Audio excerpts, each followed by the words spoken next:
pemirsa, selamat pagi. Ya, selamat pagi pemirsa, apa kabar? Dan berjumpa lagi kembali dalam program TVR 09 bersama saya Umam Hidayat dan rekan saya. Saya Rina Reski, tentunya dalam 30 menit ke depan kami akan sajikan kepada Anda sejumlah berita nasional khususnya dari sudut pandang DPR RI sebagai referensi Anda dalam memahami dinamika politik, hukum, ekonomi, sosial, dan juga budaya di Indonesia. Pemirsa TVR Parlemen, inilah TVR 09 selengkapnya.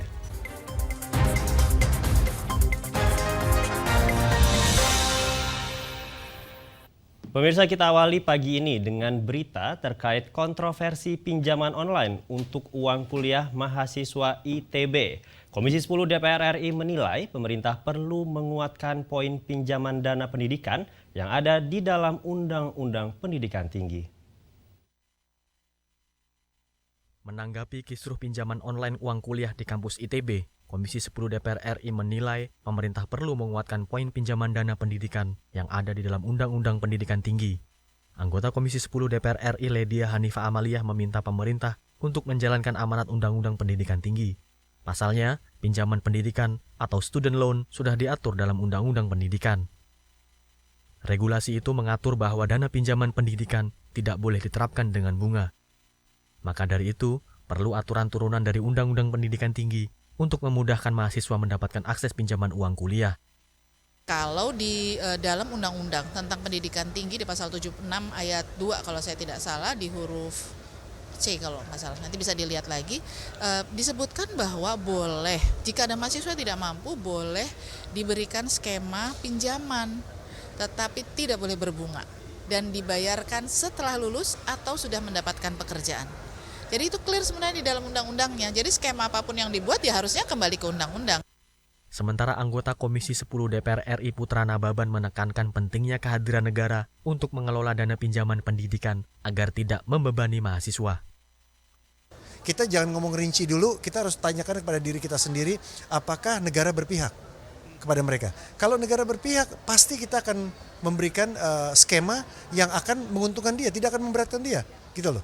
Yang artinya jangan sampai 3/4 dari penghasilannya itu untuk membayar cicilan gitu kan ya, atau bunganya itu sampai mencekik gitu ya. Oki Zulindra, Kiki, TVR Parlemen melaporkan. Baik pemirsa, kita beralih ke berita selanjutnya dari Komisi 7 DPR RI yang meminta PLN terus meningkatkan penggunaan energi biomasa untuk membangkitkan listrik sebagai upaya menekan emisi karbon. Komisi 7 DPR RI meminta PLN terus meningkatkan penggunaan energi biomasa untuk membangkitkan listrik sebagai upaya menekan emisi karbon. Hal itu dikemukakan saat kunjungan kerja Komisi 7 DPR RI ke PLTU Adipala Cilacap, Jawa Tengah. Dalam pertemuan ini, Komisi 7 DPR RI menginginkan metode co-firing atau pemanfaatan biomasa sebagai substitusi parsial batubara dapat ditingkatkan. Anggota Komisi 7 DPR RI Abdul Qadir mengatakan saat ini produksi listrik dengan menggunakan biomasa sudah mencapai 3%. Pemanfaatan biomasa itu ditargetkan terus meningkat hingga 5% pada tahun 2025. Uang yang sudah sobek-sobek yang hancur itu dipakai, diolah sehingga dia jadi sumber kalori dengan sumber kalori yang paling tinggi di antara bahan baku yang lain. Misalnya serbuk gergaji, kelapa sawit, sabuk kelapa dan sebagainya, itu rupanya lumayan. Dan tadi saya tanya kepada BI, di sini aja itu setiap bulan itu 15 ton khusus Banyumas sekitarnya ini. Jadi kan kalau se-Indonesia itu penggunaan uang yang sudah nggak terpakai kan harus dicetak lagi oleh mereka kan, itu dibuang, itu dicetak, ini dimanfaatkan. Lebih lanjut, Abdul Qadir menambahkan PLN harus memikirkan stok biomasa yang diolah menjadi sumber energi. Energi biomasa pada dasarnya berasal dari bahan organik seperti kayu pohon, tanaman, dan limbah pertanian. Menjaga ketersediaan biomasa itu merupakan poin penting untuk mewujudkan keberlanjutan produksi green energy serta penurunan emisi karbon. Dari Jawa Tengah, Dodi, TVR Parlemen melaporkan. Pemirsa, Komisi 8 mempertanyakan penyaluran bansos yang tidak terkait dengan data terpadu kesejahteraan sosial Kemensos. Dan tentunya informasi selengkapnya akan kami hadirkan sesaat lagi. Jangan kemana-mana, tetaplah bersama kami di TVR 09.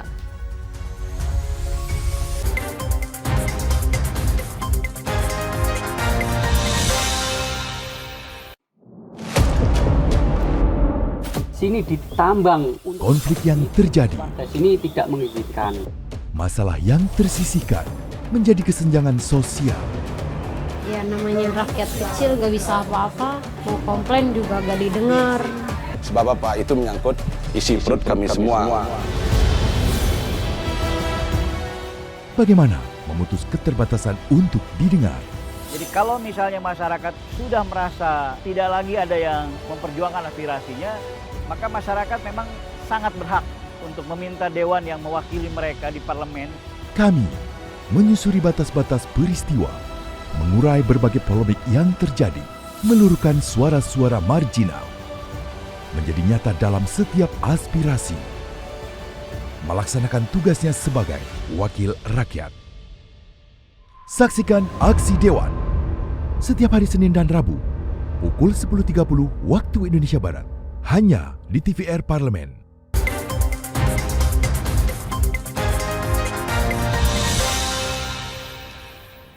Kembali di TVR 09 pemirsa. Pemirsa, anggota Komisi 8 DPR RI menyoroti penyaluran bansos kategori kemiskinan ekstrim yang tidak dibahas dengan Kementerian Sosial. Seharusnya penyaluran bantuan dana sosial kepada masyarakat ini harus sesuai dengan data terpadu kesejahteraan sosial atau DTKS. Komisi 8 DPR RI menyoroti penyaluran bansos kategori kemiskinan ekstrim yang sampai saat ini belum ada pembahasan dengan Kementerian Sosial. Seharusnya penyaluran bantuan sosial kepada masyarakat harus sesuai dengan data terpadu kesejahteraan sosial atau DTKS. Wakil Ketua Komisi 8 DPR RI Diah Pitaloka mempertanyakan penyaluran bansos yang berbasis data kemiskinan ekstrim dari Kementerian Koordinator Pemberdayaan Manusia dan Kebudayaan. Seharusnya penyaluran bansos dilakukan sesuai DTKS dari Kementerian Sosial. Layaknya penyaluran bantuan program Keluarga Harapan serta bantuan sosial kepada masyarakat terdampak El Nino. Ya, ini kan bantuan pangan ternyata datanya data kemiskinan ekstrim. Nah, ini yang kita belum bahas. Nah, memang sebaiknya segera dibahas karena berhubungan dengan pengentasan kemiskinan, wilayah kerja teknisnya di Kementerian Sosial.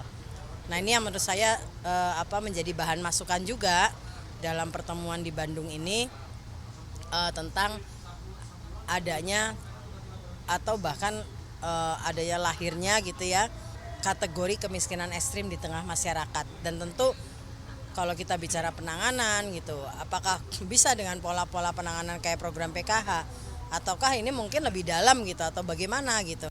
Dalam kunjungan kerja reses Komisi 8 DPR RI bersama Kementerian Sosial menyalurkan bantuan sebesar 44 miliar rupiah kepada masyarakat.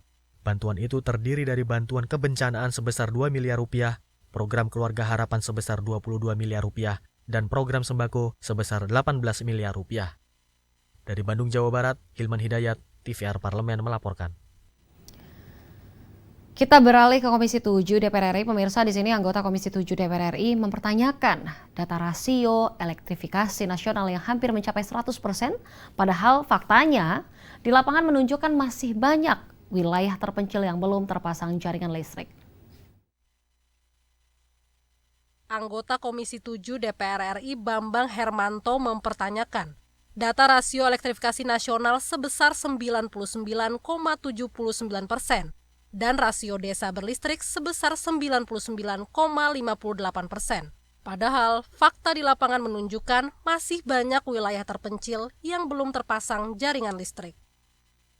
Bambang Hermanto mengungkapkan, meskipun negara saat ini mengalami surplus listrik, lokasi transistor yang mengalami surplus biasanya ada di perkotaan. Sedangkan wilayah yang membutuhkan listrik umumnya terpencil, sehingga tidak serta-merta kelebihan listrik tersebut bisa langsung disalurkan. Nah, oleh karena itu saya kira ini perlu barangkali dihitung ulang atau dikaji ulang apakah hitungan yang saat ini yang diperoleh oleh PLN ini sudah betul-betul sesuai dengan kondisi di lapangan atau seperti apa kan begitu. Kalau memang belum, tentu ini harus ada upaya-upaya lain kan begitu. Salah satu memang upaya yang hari ini sudah dilakukan oleh PLN itu adalah dengan cara memberikan bantuan pasang baru listrik secara gratis kan gitu. Itu saya kira manfaatnya cukup signifikan dirasakan oleh masyarakat bawah. Selain rasio elektrifikasi, Menurut Bambang, yang tidak kalah pentingnya adalah penurunan frekuensi pemadaman bergilir agar masyarakat bisa menikmati jaringan listrik yang berkualitas. Dari Jawa Barat, Nur Fuad, TVR Parlemen, melaporkan. Capaian lifting minyak dalam negeri tahun 2023 tidak mencapai target nasional.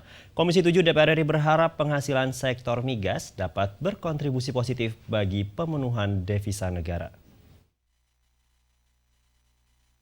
Tahun 2023, capaian lifting minyak dalam negeri sebesar 605.000 barel per hari, di mana angka tersebut tidak sesuai dengan target nasional, yakni sebesar 660.000 barel per hari. Komisi 7 DPR RI berharap penghasilan sektor migas dapat berkontribusi positif bagi pemenuhan devisa negara. Anggota Komisi 7 DPR RI Ridwan Hisyam mendorong revisi Undang-Undang Nomor 22 Tahun 2001 tentang minyak dan gas bumi, guna meningkatkan lifting minyak dalam negeri. Pemerintah menargetkan produksi minyak sebanyak 1 juta barel per hari pada tahun 2030. SKK sudah menargetkan bersama K3S-nya itu 1 juta barel, tapi itu bisa tercapai di tahun 2030. Untuk mencapai itu memang harus ada beberapa perubahan-perubahan, terutama yaitu Undang-Undang Migas, di mana Undang-Undang Migas ini sudah ada sejak tahun 2001. Nah sudah waktunya lah, sudah sekitar berapa? 2001, 23 tahun, 22 tahun. Itu sudah harus kita evaluasi. Lebih lanjut, Ridwan Hisyam menambahkan, belum kuatnya payung hukum terkait migas menyebabkan para pelaku usaha atau kontraktor migas terkendala membangun dan mengembangkan industri hulu migas. Untuk itu, melalui revisi Undang-Undang Migas, diharapkan SKK Migas dapat menjadi badan usaha khusus sehingga memiliki kewenangan yang lebih kuat. Dari Surabaya, Vinita, TVR Parlemen, melaporkan. Pemirsa, di sini sejumlah sivitas akademika dan juga guru besar dari berbagai universitas di Indonesia tentunya ramai-ramai melayangkan kritik dan juga petisi terhadap pemerintahan saat ini. Kritik keras dari sivitas akademika dipicu oleh maraknya dugaan pelanggaran etis yang dilakukan para pejabat publik dalam penyelenggaraan pemilu 2024 yang dinilai menyimpang dari prinsip-prinsip demokrasi, kerakyatan, dan keadilan sosial. Bagaimana tanggapan DPR RI terkait hal ini pemirsa? Jangan kemana-mana, tetaplah bersama kami di TVR 09.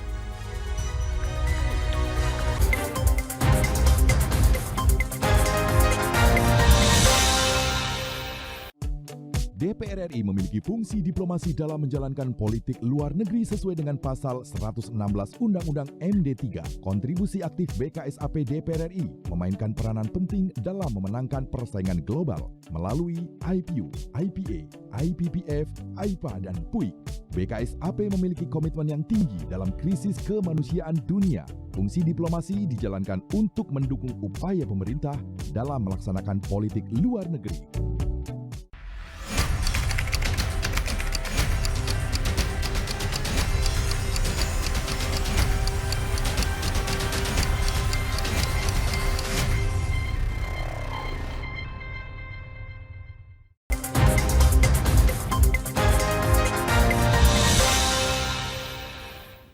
Kita kembali di TVR 09. Indonesia darurat demokrasi. Kira-kira hal ini yang ingin disampaikan sejumlah sivitas akademika terhadap pemerintahan saat ini. Salah satunya pemirsa tentunya menyoroti pelanggaran etik di Mahkamah Konstitusi, serta keterlibatan dan juga netralitas pejabat publik dalam kampanye politik. Simak laporan mendalam yang telah dihimpun oleh tim redaksi TVR Parlemen dalam segmen editorial Parlemen berikut ini.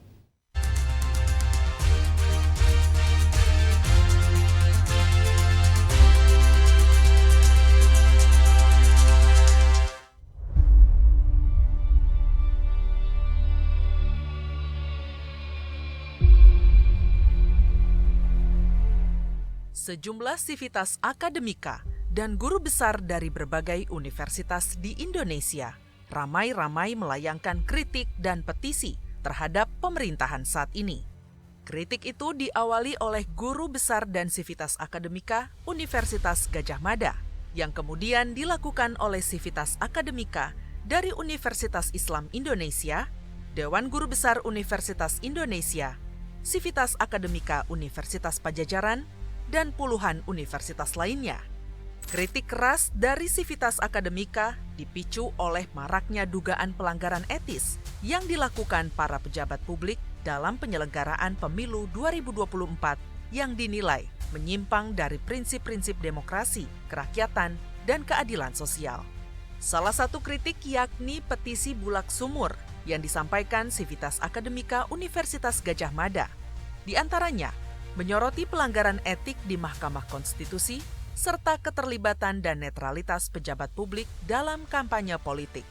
Kami menyesalkan tindakan-tindakan menyimpang yang justru terjadi pada masa pemerintahan Presiden Jokowi, pelanggaran etik di Mahkamah Konstitusi, keterlibatan sejumlah aparat penegak hukum dalam berbagai demokrasi perwakilan yang sedang berjalan, dan pernyataan kontradiktif pembenaran-pembenaran Presiden tentang keterlibatan pejabat publik dalam kampanye politik serta netralitas dan keterpihakan merupakan wujud penyimpangan dan ketidakpedulian akan prinsip demokrasi.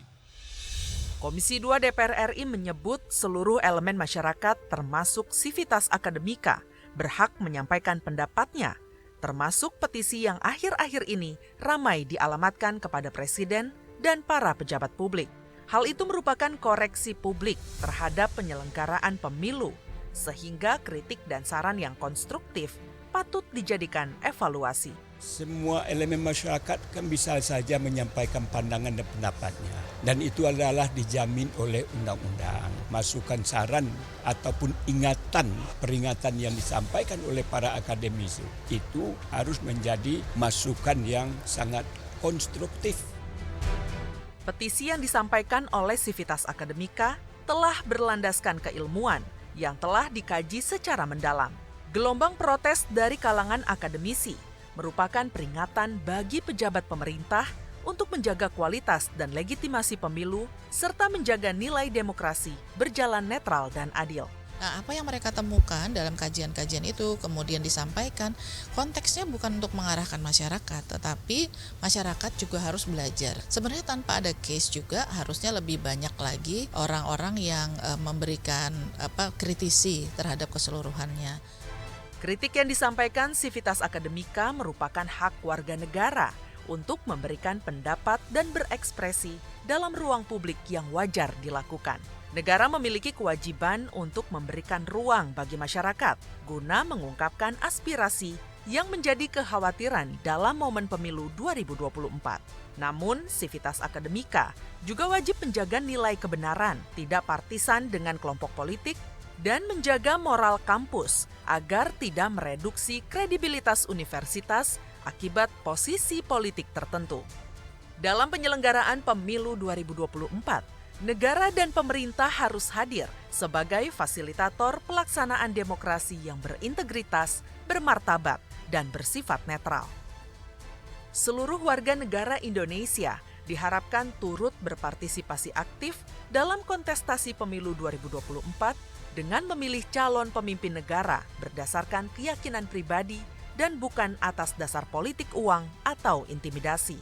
Kritik yang disampaikan publik diharapkan dapat menjaga penyelenggaraan pemilu agar berjalan kondusif, aman, dan bermartabat, serta mengawal hasil pemilu 2024 yang sesuai dengan prinsip demokrasi sebagai perwujudan kedaulatan rakyat.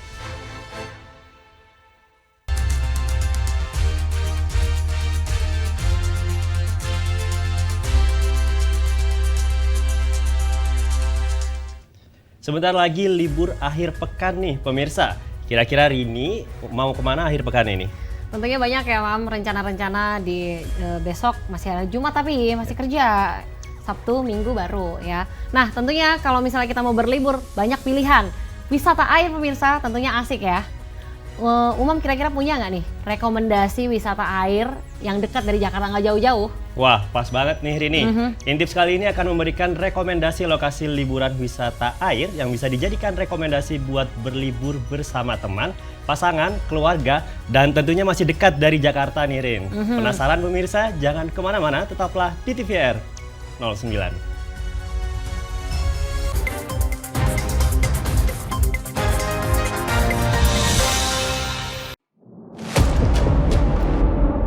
sini ditambang. Konflik yang terjadi, Warga sini tidak mengizinkan. masalah yang tersisihkan menjadi kesenjangan sosial. Ya namanya rakyat kecil gak bisa apa-apa, mau komplain juga gak didengar. Sebab apa? Itu menyangkut isi perut kami semua. Bagaimana memutus keterbatasan untuk didengar? Jadi kalau misalnya masyarakat sudah merasa tidak lagi ada yang memperjuangkan aspirasinya, maka masyarakat memang sangat berhak untuk meminta dewan yang mewakili mereka di parlemen. Kami menyusuri batas-batas peristiwa, mengurai berbagai polemik yang terjadi, meluruhkan suara-suara marginal, menjadi nyata dalam setiap aspirasi, melaksanakan tugasnya sebagai wakil rakyat. Saksikan Aksi Dewan setiap hari Senin dan Rabu pukul 10.30 waktu Indonesia Barat hanya di TVR Parlemen.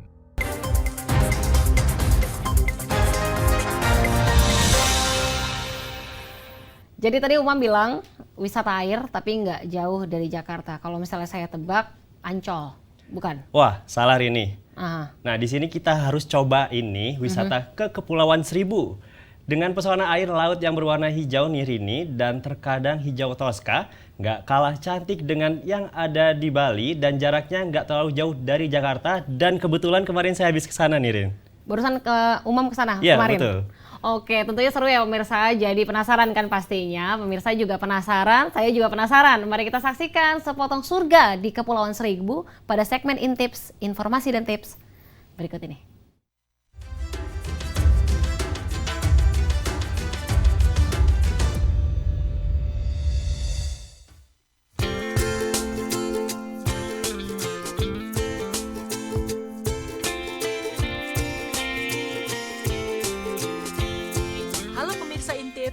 Sudahkah ada rencana untuk mengisi liburan kali ini?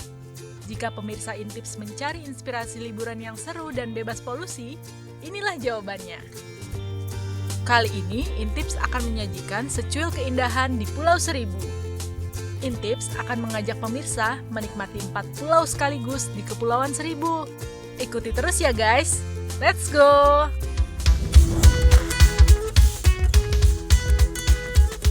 Perjalanan meninggalkan hiruk-pikuk kota Jakarta diawali dari Pelabuhan Muara Angke. Destinasi pertama Kepulauan Seribu yang akan kita tuju adalah Pulau Harapan. Perjalanan memakan waktu kurang lebih 3,5 jam dengan kapal motor. Wah, lama juga ya. Eits, tenang aja pemirsa. Jika ingin lebih cepat tiba, bisa menggunakan kapal cepat dari Muara Angke hanya membutuhkan waktu 2,5 jam saja. Bagaimana pemirsa? Seru bukan naik kapal? Setibanya di Pulau Harapan, kita dapat mencari tempat penginapan. Di sini sangat banyak rumah warga yang diubah menjadi homestay. Jadi, jangan khawatir untuk dapat menginap di mana ya pemirsa. Destinasi berikutnya, Pulau Genteng. Selama perjalanan menuju Pulau Genteng, kita akan dimanjakan dengan pesona air laut yang berwarna hijau muda dan terkadang hijau toska. Rasanya akan kurang jika kesini namun tidak mencoba snorkeling. Yuk pemirsa, rasakan keindahan dunia bawah laut Pulau Genteng. Let's go!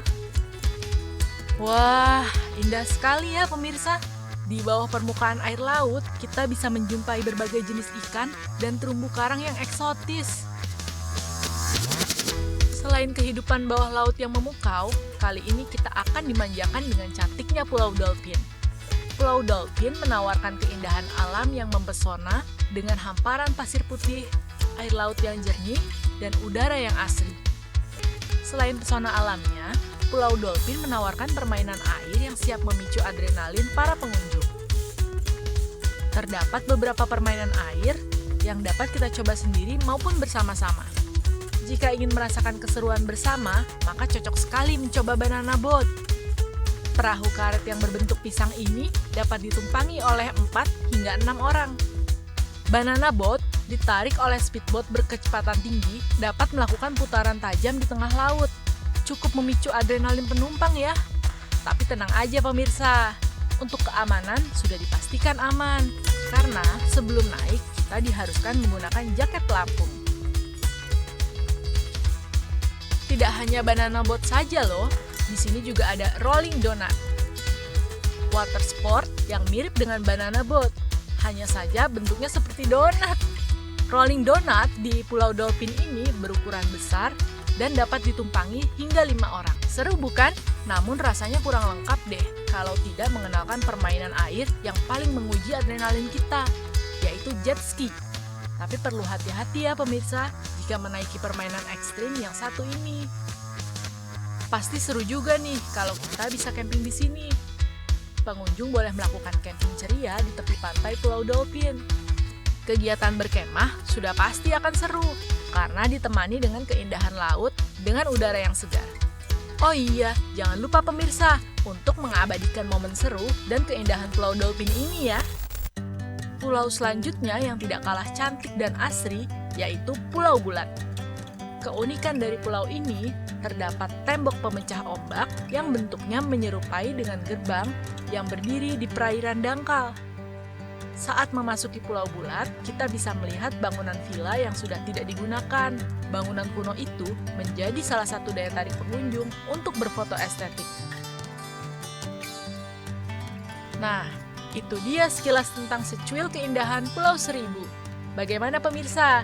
Tertarik untuk berkunjung ke Kepulauan Seribu? Tidak perlu ribet untuk membuat jadwal kegiatan di Pulau Seribu, karena sudah banyak penawaran open trip di media sosial dan website. Tinggal bayar dan nikmati keseruan perjalanan bersama keluarga, pasangan, teman, ataupun orang baru yang akan kita temui di trip bersama Kepulauan Seribu. Tapi jangan lupa untuk selalu menjaga kebersihan pulau ya pemirsa. Sekian dulu ya Intips kali ini. Sampai jumpa di liputan selanjutnya.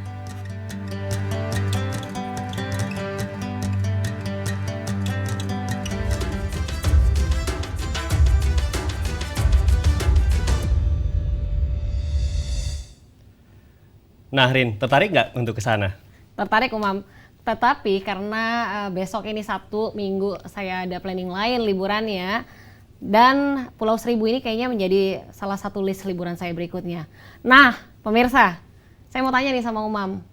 Kalau misalnya tadi ke Kepulauan Seribu wisata air itu bisa sama pasangan, sama keluarga, sama temen. Kamu kemarin ke sana sama siapa? Wah, sama teman-teman sih. Sama teman-teman, iya, yakin, nggak mau pasangan. Oke, pemirsa, di penghujung acara tentunya kami informasikan kepada Anda saat ini DPR RI sedang memasuki masa reses, di mana seluruh anggota Dewan kembali ke daerah pemilihannya masing-masing untuk melaksanakan fungsi representasi DPR RI, menyerap dan juga menindaklanjuti dan memberikan pertanggungjawaban kepada konstituen di daerah pemilihannya. Dan bisa sejumlah agenda serta program DPR RI lainnya dapat Anda saksikan secara langsung di TVR Parlemen melalui kanal utama, kanal komisi dan juga kanal alat kelengkapan Dewan lainnya yang dapat Anda akses di tvr.dpr.co.id. Pemirsa TVR Parlemen, demikian TVR 09 edisi pagi ini. Segenap kru TVR Parlemen yang bertugas hari ini mengucapkan terima kasih telah menyaksikan TVR 09. Saya Rin Reski dan juga rekan saya. Saya Umam Hidayat, sampai jumpa di TVR 09 esok hari. TVR Parlemen, referensi Indonesia. Sampai jumpa.